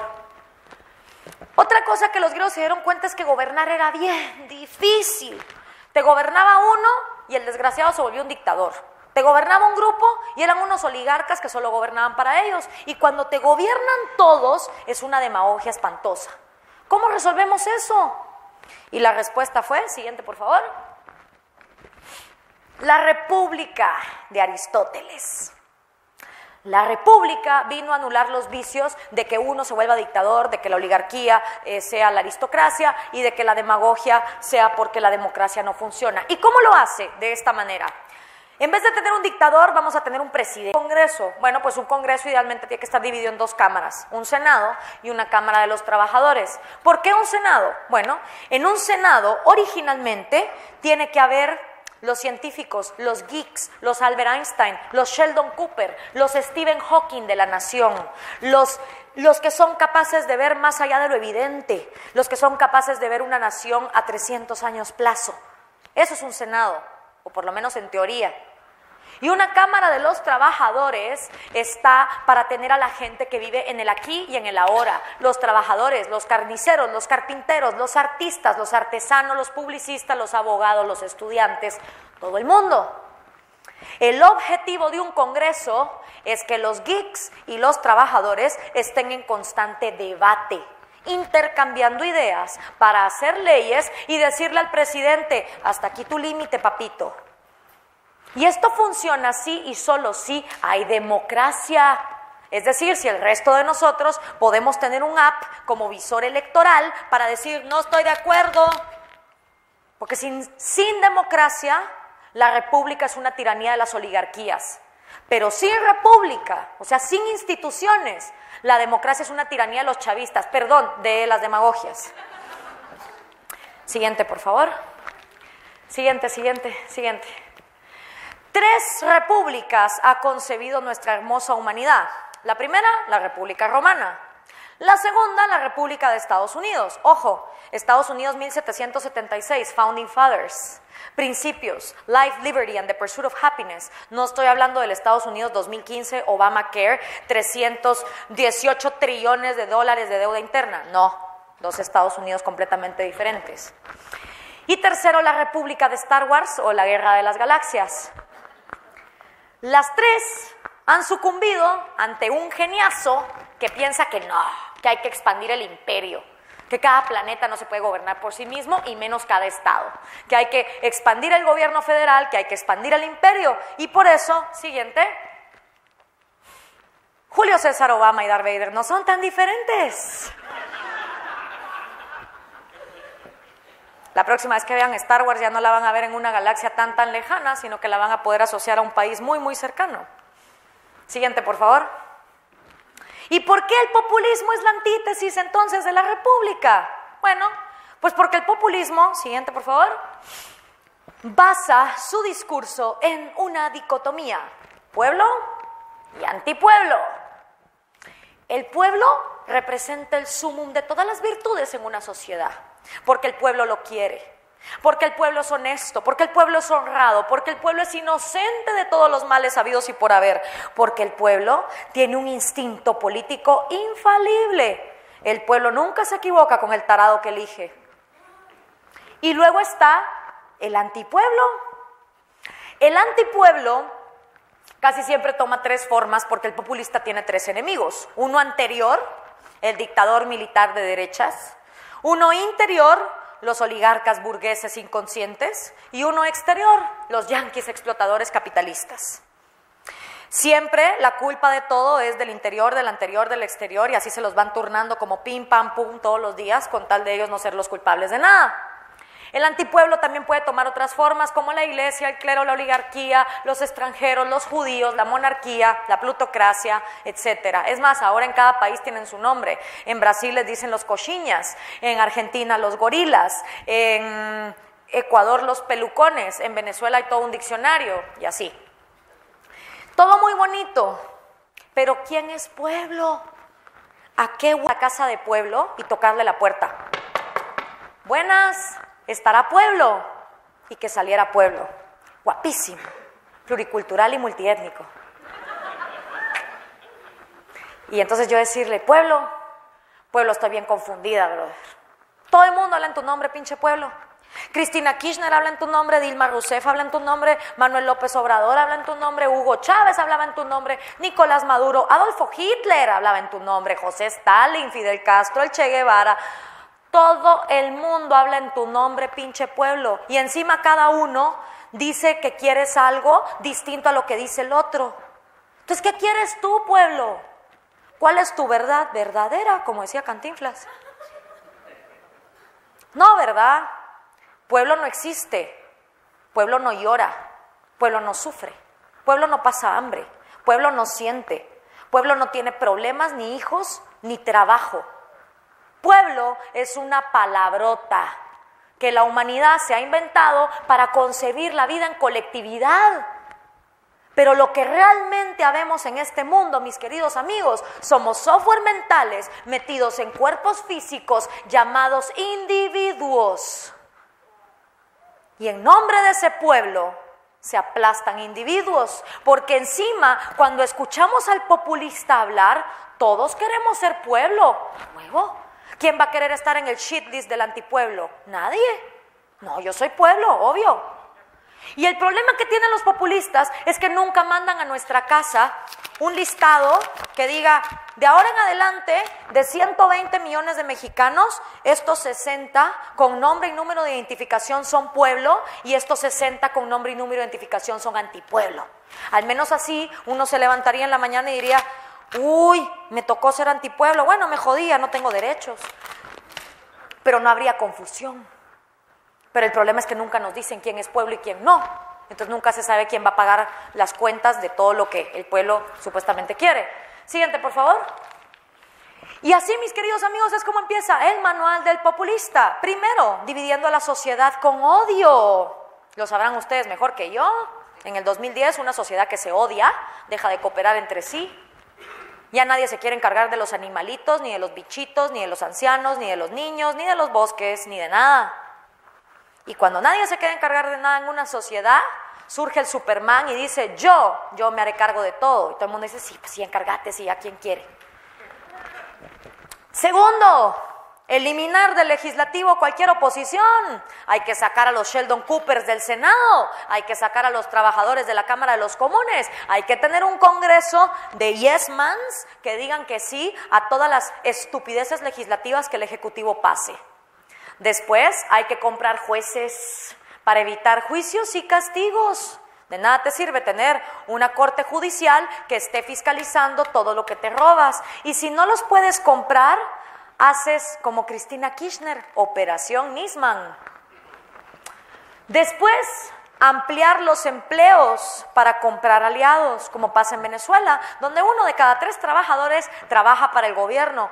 ¿Quién va a hacer revolución en un país donde 1 de cada 3 bocas come del sistema corrupto? No, ¿verdad? Reformar la Constitución se vuelve fundamental para hacer como hacen las mejores amigas en la secundaria, ¿no? A la hora de que se juran amistad eterna, pues estos políticos agarran la Constitución y dicen, me reelijo forever and ever, together forever. Y si alguien descubre cómo renacer después de la tumba, regreso y gobierno. Luego, hay que ponerle límites a la propiedad privada. Los argentinos tienen que pedir permiso antes de abrir algo. Eliminar la libertad de prensa y la libertad de expresión se vuelve fundamental. Y empiezas a comprar medios o los empiezas a cerrar, a tener tus propios canales de televisión, tus propios periódicos, tus propias revistas que hablen bien de ti. Y por último, anular al individuo y a sus 3 derechos fundamentales en el nombre del pueblo. Siguiente, por favor. Siguiente. Dale ahí, siguiente. Ok, y como estoy en un continente futbolero, pues tengo que poner un ejemplo futbolero para explicar la diferencia entre república y populismo. Entonces pensemos que estamos viendo cómo es que me dijeron que se llaman aquí los Rayados, ¿verdad? Imagínense que están viendo a los Rayados jugando, pues, yo qué sé, contra el América, en un estadio así súper bonito, aquí en Monterrey. Y estamos todos ahí atestiguando. Pues para la república, el gobierno es como un árbitro de fútbol. Y los ciudadanos, sean chaparritos como Lionel Messi o altos y fornidos como Cristiano Ronaldo, son capaces de pararse en sus propios piecitos y jugar en la cancha al juego de la vida. Para la república, el gobierno es un árbitro que lo que tiene que hacer es vigilar. Mientras los ciudadanos están jugando al juego de la vida, haciendo ejercicio de su libertad, de su vida y de su propiedad, el árbitro está vigilando. Porque nunca falta, siempre ha habido y nunca faltará el desgraciado que le mete un codazo al derecho de libertad de uno, la patada al derecho de propiedad privada del otro o empuja la vida de alguien más. Siempre ha existido y siempre va a existir. ¿Y qué tiene que hacer el árbitro en ese momento? Tiene que hacer pitar, sacar de la cancha a ofensor y ofendido, llevarlos a juicio y hacer un juicio. Usted, ¿por qué arremetió contra la vida de él, contra su propiedad, contra su libertad? Y ojalá el juez pueda legislar de acuerdo al common law, meter al culpable a la cárcel, se agarra a la víctima, se regresa a la cancha y continúa el juego. Según la República, esa es la función del gobierno. Forever and ever. Siguiente.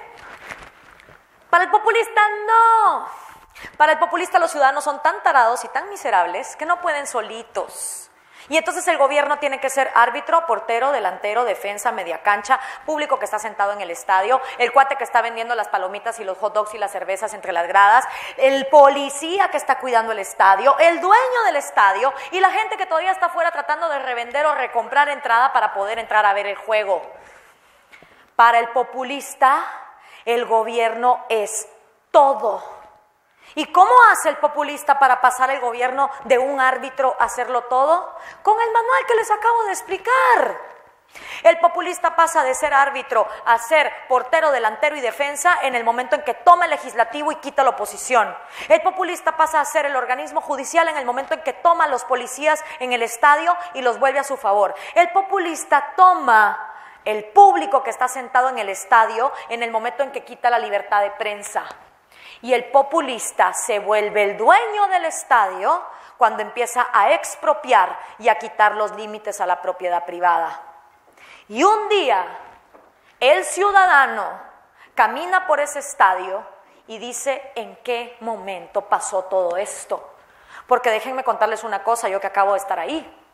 El consuelo de los venezolanos hace 15 años, ¿saben cuál era? No, chamo, ¿cómo nosotros nos vamos a volver como Cuba? Si nosotros no somos una isla, tenemos a Brasil, tenemos a Colombia, tenemos ahí frontera. No, aquí jamás vamos a ser como Cuba. ¿Saben cuál es el consuelo de los bolivianos y los ecuatorianos hoy por hoy? No, aquí nos van a quitar la libertad. Ya se dieron cuenta de lo tontos que fueron Maduro y Chávez a la hora de meterse con la economía. Aquí no va a pasar eso. ¿Y saben cuál es la verdad verdadera? Que esto puede pasar en cualquier país de América Latina, porque en todos los países está instalado el primer paso: dividir a la sociedad con odio en dos bloques que realmente no existen. Siguiente, por favor. Siguiente. ¿Y por qué el individuo es la minoría más pequeña que existe? Ustedes han escuchado en América Latina cuando dicen, luchemos por las minorías.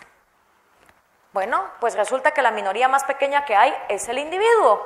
Y como ya se dieron cuenta, yo estoy tratando de poner la política en un lenguaje sencillo para ver si la juventud despierta de ese letargo apático en el que viven y se meten en política.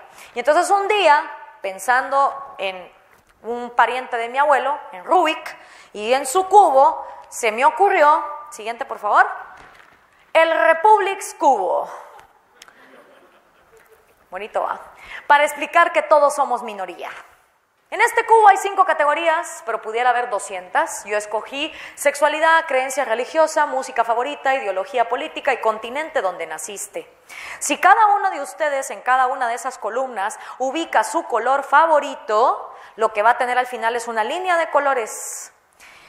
Y conforme más categorías le metan al cubo, esa línea va a ser más específica, demostrando que todos somos minoría en algo.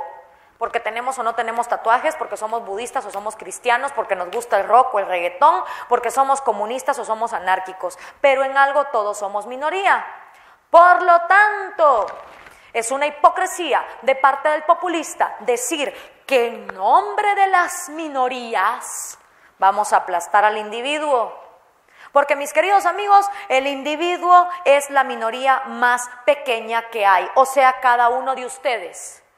Y como se dijo en la lista de Schindler, quien mata una vida mata 1000 vidas, pero quien salva una vida salva 1000 vidas. Y a ningún lado va a llegar este continente si seguimos aplastando a los individuos y a sus 3 derechos fundamentales en nombre de un pueblo que nadie nos dice quién es.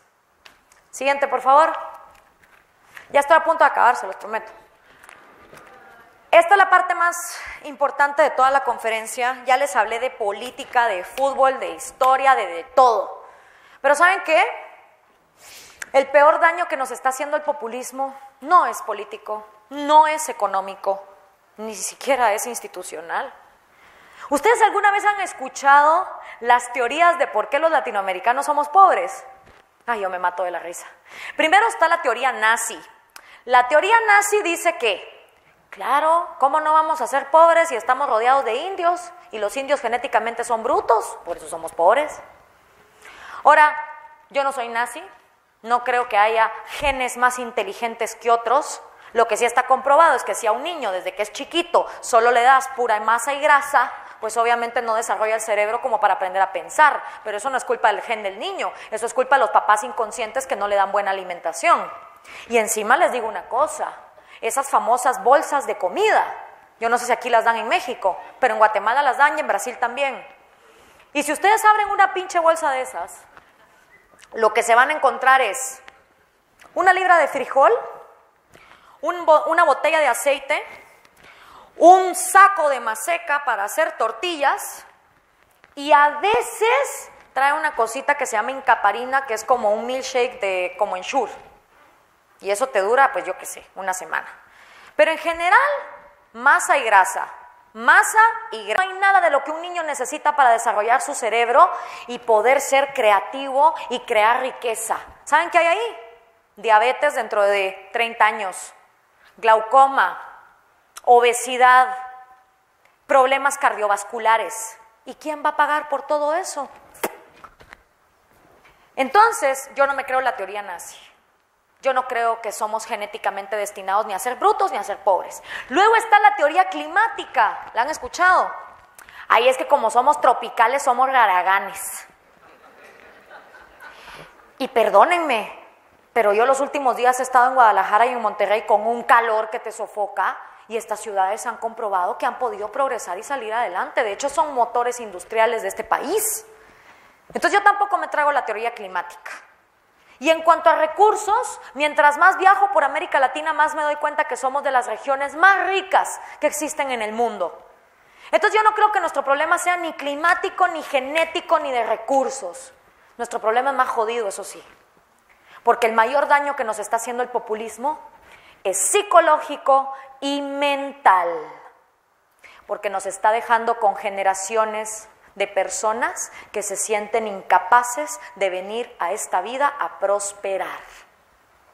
Y no solo por el populista es la consecuencia, porque a nuestros niños, desde que son pequeños, los estamos volviendo esclavos psicológicos, empezando por la familia, donde hay abusos físicos, abusos psicológicos y a veces hasta abusos sexuales.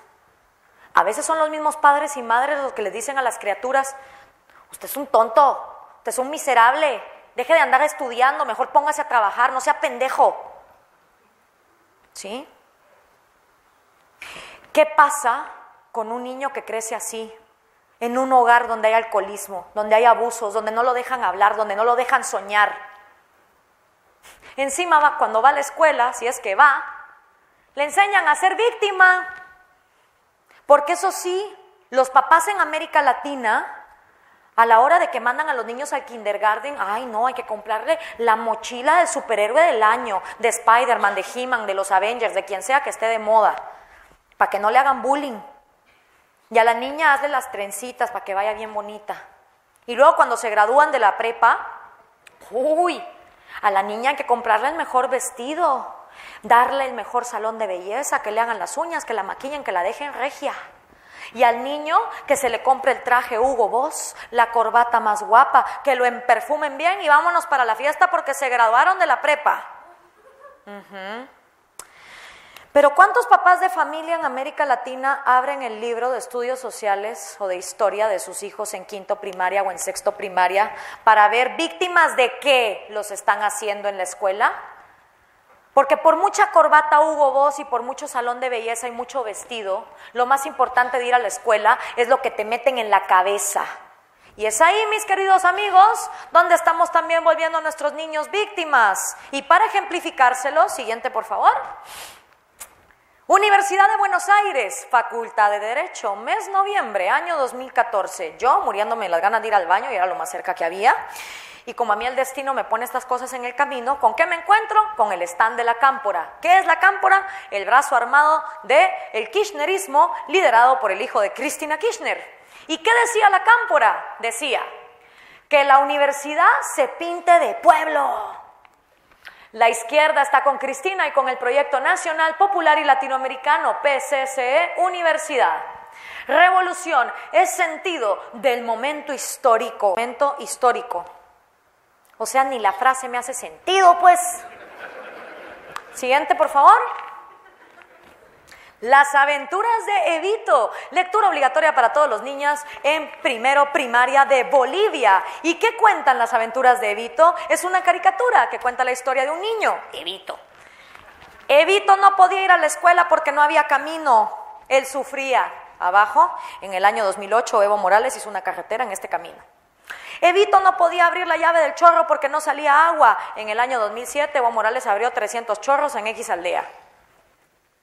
Y la mejor de todas, que lastimosamente no me dio tiempo de meter la foto, en la primaria venezolana, una caricatura de Hugo Chávez dándose la mano con Nicolás Maduro, con Simón Bolívar, mientras Jesucristo abraza a los dos. Vamos al círculo de vuelta, por favor. No, para atrás. Para atrás. Ahí. ¿Víctimas de qué los estamos haciendo? De los yanquis, de los españoles, de las conspiraciones. Porque eso sí, ahora a la juventud le fascina esa vaina de las conspiraciones. Es que las multinacionales mezcladas con los judíos y los banqueros y los aliens y los sionistas y los masones, todos tienen una conspiración para tener el mundo agarrado. Hasta Pinky Cerebro están ahí metidos. ¿Sí? Y se las creen. Creen que su vida no es su problema, que es el problema de alguien más y que son víctimas de cosas que ni entienden. ¿Y cuál es el problema de la gente que es educada como víctima en este círculo del victimismo? Que luego crecen con baja autoestima. La gente que es educada como víctima, luego no cree que vino a este mundo a ser feliz, no se cree capaz de poder emprender o hacer algo en la vida. Creen que vinieron aquí a sufrir. La gente con baja autoestima es insegurísima de sí misma. Con tal de pertenecer a una sociedad donde tampoco la gente se cuestiona, nunca llegan a decir lo que realmente creen o sienten. Se clavan la t-shirt del Che Guevara con tal de pertenecer. No se cuestionan, siempre andan preguntando, ¿qué dirán de mí? ¿Qué pensará la sociedad de mí? ¿Qué debería de yo hacer? Si los amigos le dicen que no se metan a la carrera, no se meten. Si los amigos le dicen que no trabajen, no trabajan. Si los amigos le dicen, chupa, hombre, ¿qué más da? Eso es lo que hacen. Y la gente que es insegura de sí mismo luego le tiene pánico a tomar riesgos. Riesgos culturales, sociales, de todo tipo. Díganle ustedes a alguien con ese perfil que abra una empresa. No, mano, que yo abra una empresa con mi dinero mío de mí, saliendo de mi bolsillo para poner una empresa. No, hombre, estás loco. Más con esa conspiración masónica, alien, judía, multinacional, banquera, yanqui que hay en el mundo. No, la situación está muy jodida como para andar poniendo una empresa. No.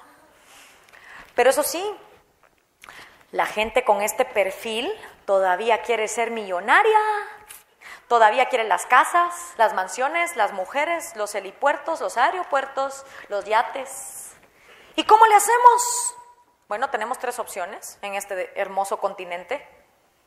O nos metemos a narcotráfico, o nos metemos a delincuentes, o nos metemos de políticos. Y entonces, claro, un día voltean a ver al gobierno, se les encienden los ojitos como que fueran máquinas de bingo en Las Vegas. ¡Tin, tin, tin! Claro, me meto de político, no tengo que resolver mi autoestima, ni mi inseguridad, ni tengo que tomar riesgos. Llego a político, agarro el dinero del pueblo, monto mi empresa, juego Monopoly con ella y se acabó. Y si me va bien, buenísimo, porque no tomé ningún riesgo. Y si me va mal, ¿qué importa?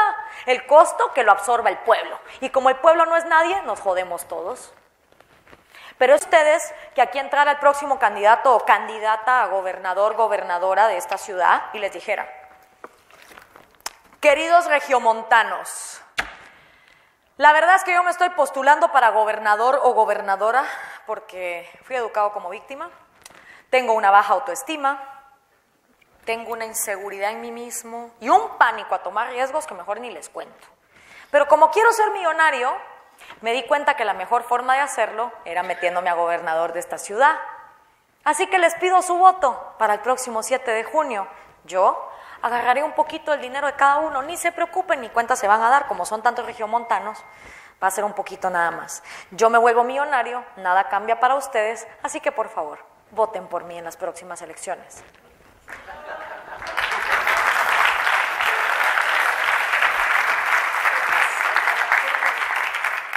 No, ¿verdad? No. Por eso es que en las películas le dicen a los villanos, no le contés al bueno tu plan. Pero los villanos siempre tienen la mala maña que cuando ya tienen el bueno agarrado así en la silla eléctrica le dicen, es que mi plan fue hablar con tu compadre y después te caché y después te dije. Entonces, claro, siempre entra alguien y ¡tarán! Salva al bueno. Aquí les cuento que nadie nos va a venir a salvar. Y el villano no les va a contar el plan, por eso se los vengo a contar yo. Y eso sí, una vez llegan a políticos, se encargan de que la educación en América Latina siga siendo de mediocres, atrasada y de víctimas, obsoleta.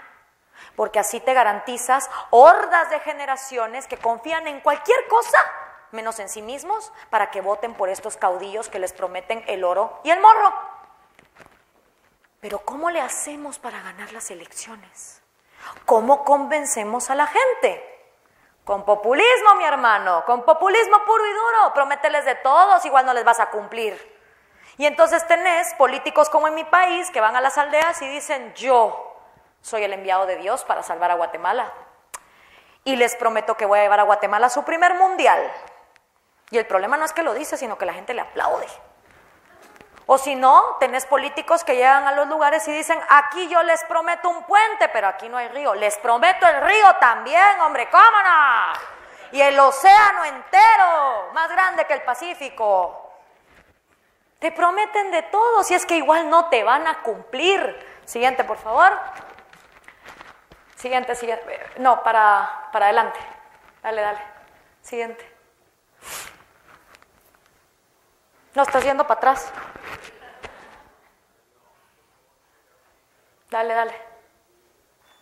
Dale más. No, siguiente. Aquí. Ese cuate es Jason Silva. Yo no me había dado cuenta que era venezolano porque habla perfecto inglés. Tiene un programa en National Geographic que se llama Juegos Mentales. Es filósofo, es científico y la verdad es que es un astro. Y entonces cuando a mí me preguntan en cuánto tiempo se va a acabar el populismo, yo me acuerdo de este cuate, porque él dice: la gente se quedaría loca con la velocidad en que puede revertirse la situación de Venezuela. Si les estoy diciendo que el problema más grande que tenemos con el populismo es psicológico, entonces ¿de qué va a depender que lo cambiemos? De una decisión. ¿Y cuánto tiempo toma una decisión? ¿Un segundo o una vida entera? ¿Cuánto tiempo se tarda una mujer en saber qué ponerse cuando ve su closet? ¿Cuánto tiempo se tarda un hombre en decir si va por esta calle o va por la otra? Una decisión, señores. Hacer el switch mental y dejar de ver al gobierno como Santa Claus para empezarlo a ver como árbitro. La tecnología es lo que nos va a salvar de todos los problemas del mundo y en Venezuela. En el año 2010, un reporte de la ONU determinó que el celular cuenta, la desigualdad se está reduciendo a escala mundial, el progreso en el mundo es inmenso. Es cierto, en Venezuela la criminalidad es terrible y en Monterrey lo era en el 2010. Pero a nivel mundial ha bajado muchísimo. Hay ciertos sitios como Somalia o Venezuela en los que se ven esos problemas y la gente dice que el mundo se está acabando, pero el mundo no se está acabando, el mundo está progresando. Lo que tenemos que hacer es ponernos las pilas en los sitios donde hay problemas y arreglar la situación. Siguiente, por favor. Siguiente. Y para hacerlo, en el MCN tenemos dos proyectos. Uno, vamos a las aldeas y damos conferencias. Y no solo conferencias de política, porque fíjense ustedes que de nada sirve llegar a una aldea con mujeres indígenas que se levantan a las 4:30 de la mañana con 9 hijos medio desnutridos y con un marido que les pega y de la nada llega el MCN. ¿Por qué es bonita la democracia? ¿Por qué es importante la república? Participación. No funcionó. Si queremos que la gente despierte y se active, hay que hablarle de sus problemas. Y hoy por hoy en el MCN hacemos conferencias de violencia intrafamiliar, de baja autoestima, de empoderamiento, de cómo administrar adecuadamente el presupuesto del hogar y cómo hacer platos nutritivos por un bajo costo. Y una vez les hablamos de eso, ya les empieza a hacer música, la democracia, la república y la participación ciudadana. Y nuestro otro proyecto es la cantera. La cantera está abierta para cualquier guatemalteco mayor de 27 años con un título en algo. ¿Y qué tienen que hacer? Dar su currículum y después pasar un detector de mentiras, un polígrafo, entregar sus cuentas bancarias, sus bienes y sus saberes, decir cuáles son sus empresas, enseñar sus antecedentes judiciales y policíacos y eso sí, pasar pruebas psicológicas para determinar si son egoístas irracionales o egoístas racionales, de los que se van a dejar corromper o los que no se van a dejar corromper. 160 guatemaltecos han hecho este proceso y solo 15 lo han aprobado. Los que lo aprueban, ¿qué pasa? Entran en una maestría, en una escuela de gobierno en políticas públicas. Ahí cada canterano desarrolla un proyecto en lo que a él más le guste. Educación, salud, seguridad, justicia. ¿Cuál es el objetivo? que esta gente con un plan, un proyecto y con una política pública determinada sean absorbidos por los partidos políticos, idealmente para septiembre 6, que tenemos elecciones. ¿Cuántos partidos nos han llamado para tener canteranos? 0. ¿Qué vamos a hacer? Seguir creciendo y tal vez de 15 pasemos a 300, como dice mi jefe, como los espartanos. ¿Y qué garantías tenemos de que cuando los canteranos entren al Congreso no se tuerzan? Ninguna. El que quiera garantías que vaya a un banco. Yo no respondo por las acciones más que las mías porque son las únicas que controlo en mi software mental. Pero por lo menos estamos siguiendo el consejo de uno de los hombres más brillantes del siglo XX, que dijo que si queremos resultados diferentes, más nos vale hacer cosas diferentes. Y este es el primer intento por tener una clase política con meritocracia comprobada en un país como Guatemala. Puede que funcione, puede que no. Siguiente, por favor. Y el segundo, tenemos un cañón, se llama socialismo del siglo XXI. Trae una agenda que viene desde Carlos Marx, pasando por la revolución bolchevique, tropicalizado por Fidel Castro y traído al siglo XXI. Un cañón delimitado donde estoy segura que hasta tienen grupo de WhatsApp. Entre la Kirchner, Evo Morales, el Rafael Correa y todos se hablan todo el día. Brother, mira, me pasó esto, yo hice tal cosa. Asesinate a no sé quién, extorsionar no sé cuántos. Estoy segura. ¿Y qué hay del otro lado? Un montón de gente que estamos bien preocupados. Peleando con cuchillos de palo dentro de nuestro contexto. Y un cañón versus un montón de cuchillos de palo no va a funcionar. Entonces, les propongo hacer un cañón. Primero, lecciones aprendidas. Todos nos llamamos repúblicas, pero no todos nos gobernamos igual. Entonces, sería un foro para discutir, güey, ¿cómo te funcionó mejor elegir diputados? ¿Y a ti cómo te funcionó elegir alcaldes? ¿Cuál será la mejor forma? ¿Listas abiertas, listas cerradas? ¿Cuál es la mejor forma de tener un legislativo? ¿Cuántos ministerios debería tener el ejecutivo? ¿Cuáles deberían de ser los roles del gobierno? Y una vez compartamos como latinos las lecciones aprendidas, pasamos a compartir las mejores prácticas, delimitando una agenda de cuál es la mejor forma de tener una república para el contexto latinoamericano. Volvernos un referente regional, porque ya estuvo bueno que ni la ONU, ni la OEA, ni la Cumbre de las Américas tengan los pantalones de denunciar la criminalidad y la falta de derechos humanos que hay en Venezuela, que hay en Cuba y en todos esos países. Entonces, volverse por lo menos un referente que sí tenga los pantalones de decir está mal lo que le están haciendo a Leopoldo López. Con un componente político y académico, donde tengamos esas discusiones. Un componente tecnológico, donde Visor Electoral pueda ir a presentar lo maravilloso de su proyecto.